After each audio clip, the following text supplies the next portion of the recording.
What's good, everybody? This is Brian J's Nerd Talk, and yeah, this is my review of episode 2 of The Three Body Problem. This episode was a little bit better than the first episode, but they're not really focusing on the science that much. They're just kind of like glossing over it. And they'll mention some things, like at the beginning of this episode, they talk about I think it's called the Perma Paradox, where it's like we have billions of stars out there, billions of planets that are just like us that should by now have about billions of different civilizations just like us of intelligent life. So where is everybody? Why isn't this a common thing of everybody talking to each other and contacting each other or whatever else? Yeah, so they just talk about that, but they don't really explore in episode 2.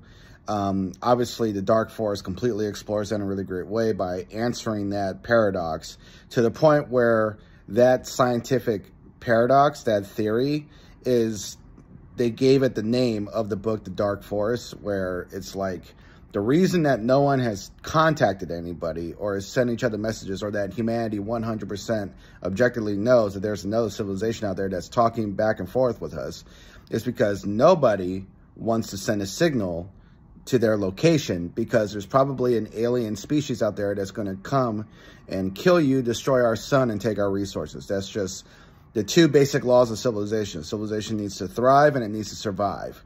And so, but that's the first thing. But for it to survive, it needs to take resources from somebody else, because things come to an end. Things are finite. You know, resources eventually run out, so you need to go and conquer another civilization to get those resources. And so that is the issue, is that these other aliens or other civilizations out there on different planets do not want to reveal the location, because there's probably going to be an alien race that's going to come and take all the resources or whatever else. It's called the Dark Forest, as in there's all these civilizations, but nobody wants to talk or reveal their location, which means that we human beings are doing the dumb thing by trying to contact other civilizations and wanting to communicate and reveal our location. Because, yeah, we would most likely be killed and die. So, yeah, so they talk about it, but they don't explore it at all. You know, it's just something from the Dark Forest that just threw in there. And there's so much cursing and F words, because it's like Dan Weiss and David Bino for trying to sound edgy or whatever. But it just feels so immature and stupid by comparison. Some of the characters are fine, but they feel like they're just like made up. Like there's not like an actual, like none of these characters feel like characters. They feel like just something that they just made up and just like built. It's like not caricatures, but just like characters that they made up for the show.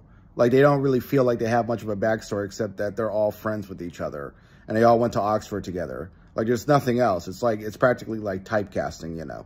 But anyways, that's my thought on episode 2. I just finished watching that. I reviewed it. I give episode 1 like a 5 out of 10, and I would probably give this episode a 6, because there was some decent good moments here or there, but it was like, yeah, this is not a good, so far this isn't really a good adaptation, I would say.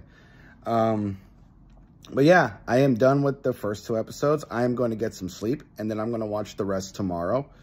And yeah, I'm going to do that. I'm going to wake up and just watch the Three Body Problem, and just yeah, I'm going to go to sleep, and I'll review it later. So yeah, this is my thoughts on the first 2 episodes of The Three Body Problem, and this is Brian J's Nerd Talk. I'll talk to y'all later. Peace.